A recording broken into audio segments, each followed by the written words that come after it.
पुरंदर क्षत्रिय कुलावतांश सिंहासनाधीश्वर महाराजाधिराज शिवछत्रपती महाराज।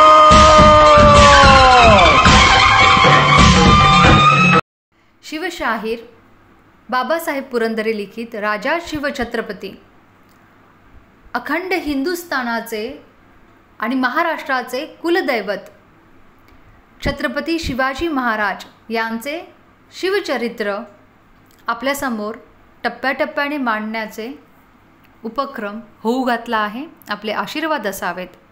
प्रकरण पहिले भाग दुसरा ईश्वरनिष्ठांची मांदियाळी। टाळ मृदुंग विणेचा झंकार ऐकला की महाराष्ट्राचे मन गहिवरते। माहेरच्या माणसाचा शब्द ऐकला की दाळण कांडत करीत असलेल्या सासूरवाशीन मुलीचे मन जसं गहिवरते ना, अगदी तसेच ती सासूरवाशीन आपले सून पण विसरते। तिचे हात थबकतात, नकळत तिचे पाय उठतात। कमरेला खोचलेला पदर खांद्यावर ओढून घेत घेत ती हातचे काम टाकून माहेरच्या माणसाकडे धावते। महाराष्ट्राचे मन तसेच वारकऱ्यांच्या दिंडीकडे धावते। त्याला वैकुंठ माहेरीचा सावळा श्रीरंग आठवतो। आषाढ कार्तिकात मराठीच्या सर्व वाटा पंढरपुराकडे वाहत। टाळ मृदुंगाचा एकच कल्लोळ उठे। दिंड पताका थैथै नाचत सारे आभाळ पाताळ धुंद होऊन जाई। हवेची लाट मुठीत धरून पिळली तरी मधाच्या पोळ्यामधून मठ थपकावा तसा एकच शब्द ठिपकत ठिपकत ठिपकत राही। विठ्ठल विठ्ठल विठ्ठल विठ्ठल विठ्ठल। भक्त आणि पांडुरंग उराउरी भेटत। 18 गड मराठी मन गहिवरून जाई। नक्की नक्की जास्त गहिवरे रुक्मिणीचं, कारण तिला असे प्रेम माहेरी कधी लाभलेच नाही ना।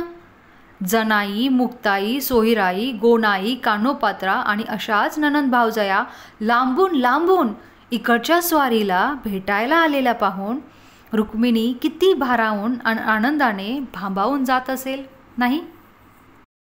चंद्रभागेच्या वाळवंटात चोखोबा पांडुरंगाला दंडवत घालीत आणि म्हणत, विठ्ठल विठ्ठल गजरी अवघी दुमदुमली पंढरी, होतो नामाचा गजर दंडपताक्यांचा भार, हरिकीर्तनाची दाटी तेथे चोका घाली मिठी। पंढरीलाच राजधानीचे रूप येई।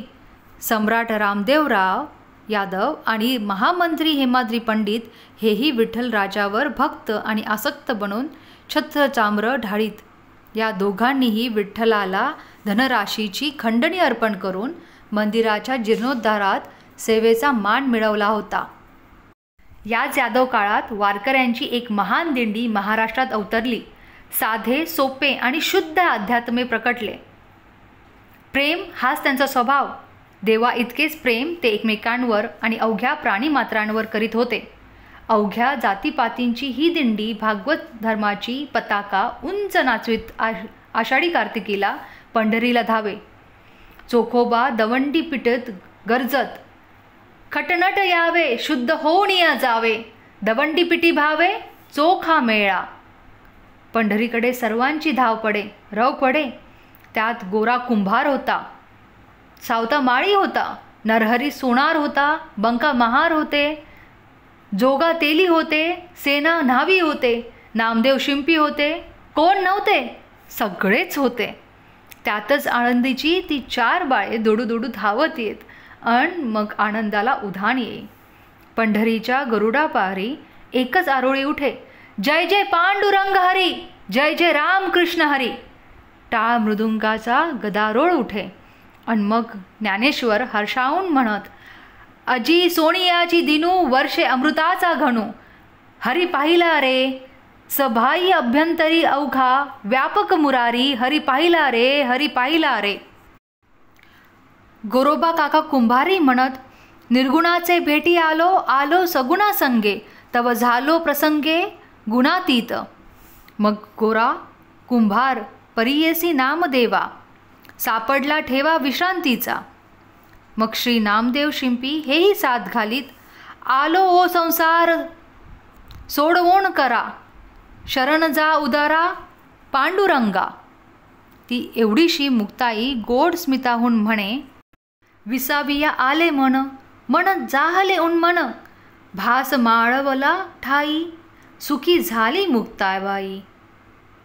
मग लहानगे सोपानदेव म्हणत, सोपान प्रेमाचा आनंद हरीचा, तुटला मोहाचा मोहपाश. मग जनाई आपला गोड अनुभवच सांगे, उन्मनीच्या सुखा अंत पांडुरंग भेटी देत, कवटाळून भेटीसाठी जणी म्हणे सांगू गोष्टी. विठ्ठला गणात सर्वजण तल्लीन होऊन जात, सावंताजी माळ्यांची हातहिरी फार मोठी, दांडगी ते म्हणत, नामाची या बळे न भियू सर्वथा, काळी काळाच्या माथा सोटे मारू, वैकुंठीचा देव आणू या कीर्तनी, विठ्ठल गाऊनी नाचू रंगी, अन मग भक्तीचा मुसळधार पाऊस सुरू होई. खाळांच्या कुदळीही कोवळ्या होऊन जात आणि अडाण्यांचे गाडेही सरळ चालत. द्वेष, मत्सर, हेवे दावे आणि शत्रुत्व यांच्या पलीकडे जाण्याचे आणि प्रेमाने जगण्याचे आणि राहण्याचे अमृत होते या वारकऱ्यांच्या या भागवत धर्मात. सगळ्या जातीची लेकरे या विठ्ठलाच्या संसारात त्यांच्या अंगा खांद्यावर खेळत होती. जनाबाईला याचे मोठे कौतुक वाटायचे. म्हणायची, विठू माझा लेकुरवाळा, संगे गोपाळांचा मेळा, निवृत्ती हा खांद्यावरी, सोपानाचा हात धरी, पुढे चाले ज्ञानेश्वर, मागे मुक्ताई सुंदर, गोरा कुंभार मांडीवरी, चोखा जीवा बरोबरी, बंका कडीयेवरी, नामा करांगुळी धरी, जणी म्हणे रे गोपाळा, करी भक्तांचा सोहळा.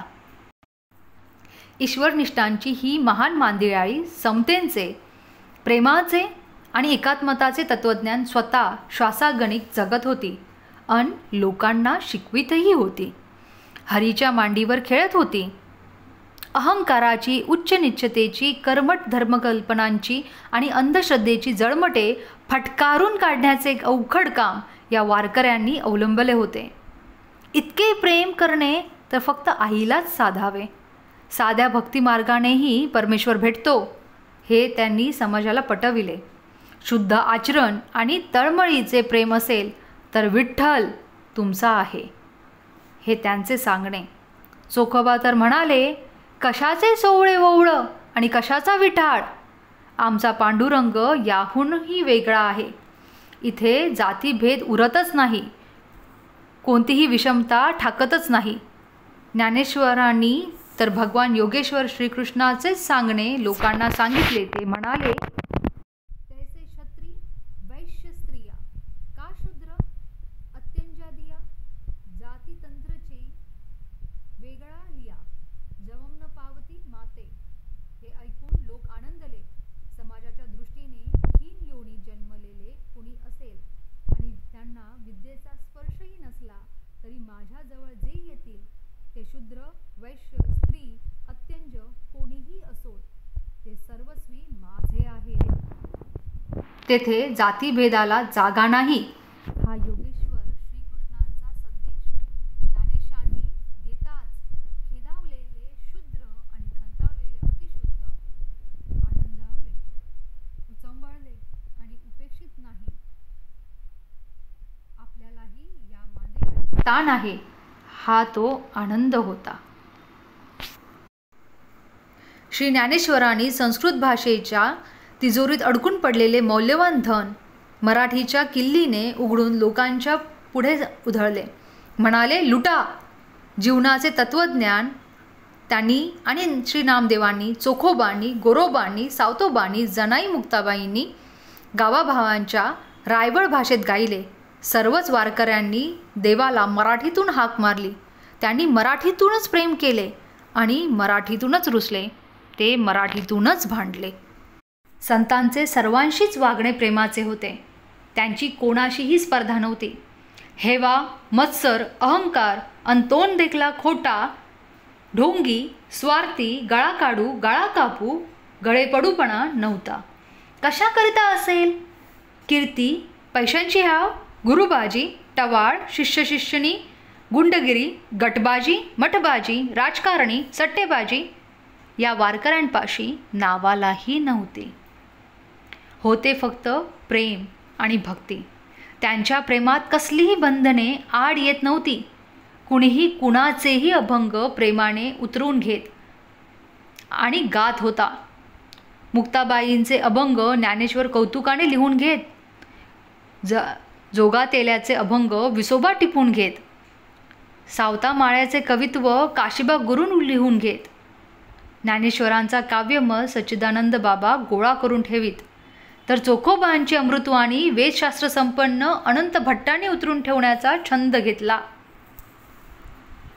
बहुतेक संत संसारीच होते. कुणीही भीक मागून देवभक्ती करीत नव्हता. कुणी मळ्यात राबत होता, कुणी सोनारकी करीत होता, कुणी चिखल तुडवीत मडकी घडवीत होता, कुणी कापड विकीत होता, कुणी गाठीला घुंगरे बांधून रात्रीच्या अंधारात गस्त घालीत होता आणि जागलेपण करीत होता. कुणी कारकुनी करत होता, तर कुणी काही. सारेच जण कामे करीत करीत विठ्ठलापायी गळा गोवित होते. समाजामध्ये नव्हे, जगामध्ये एक भयंकर रोग हळूहळू जीव घेत असतो, दुसऱ्याचा आणि स्वतःचाही. या रोगाचे नाव मनाचा महारोग. हा रोग बरा करायला महाकठीण. हा मनाचा महारोग बरा करण्याची औषधी संतांच्या शब्दातच असते. पण दुर्दैव असे असते की मनाचा महारोगी सर्वात जास्त छळतो, पीडतो तो या औषध देणाऱ्या संत सज्जनांनाच. जगाच्या सुखी जीवनाविषयीच्या कल्पना फार भव्य आणि उदात्त होत्या. त्यांच्या पूर्तीसाठी त्यांनी सर्वस्वपणाला लावले. हे संत विरागी होते, पण वैराग्य म्हणजे वैताग नव्हे. हे वारकरी आनंदाच्या डोहात डुंबत होते. दिंडीत विठ्ठल नाम गात नाचत होते. आपल्या डाव्या उजव्या हाताला किती मोठा किंवा किती लहान माणूस उभा आहे याचे भान त्यांना नव्हते. डाव्या उजव्या शेजारच्या पायाला स्पर्श करून प्रेमभावाने ती पायधूळ स्वतःच्या भाळी लावित होते आणि म्हणत होते, अहंकाराचा वारा न लागो राजसा. ज्ञानेश्वरांची वाणयज्ञा पूर्ण झाल्यावर ज्ञानेशांनी देवापाशी स्वतःसाठी काहीच मागितले नाही. मागितले ते पसायदान जगासाठी. ओंजळ भरून म्हणाले, जे खळांची संकटी सांडो, तया सत्कर्मी रती वाढो. भूता परस्परे जडो, मैत्र जीवांचे. दुरितांचे तिमिर जाओ, विश्वसुधर्म सूर्ये पाओ. जो जे वांछिल तो ते पा लाहो. प्राणी जात वर्ष सकळ मंगळी, ईश्वर निष्ठांची मांदियाळी. अनवरत भूतळी, भेटो तयां भूता. चला कल्पतरूंचे आरव, चेतना चिंतामणींचे गाव. बोलते जे अर्णव पियुषाचे.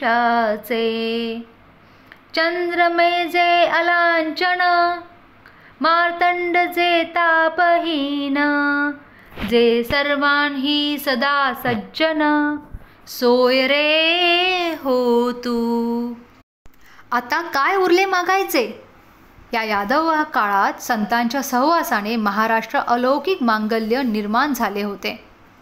त्याच्या गोड वाङ्मयासह साखरसुखी समाज जीवनावर आलेल्या खरपूस साईवर विखरत हो गेली. महाराष्ट्र खरेच झाला होता. महाराष्ट्राची कणकण भूमी सार्वभौम स्वराज्यात होती. ईश्वरनिष्ठांची मांदियाळी गात होती.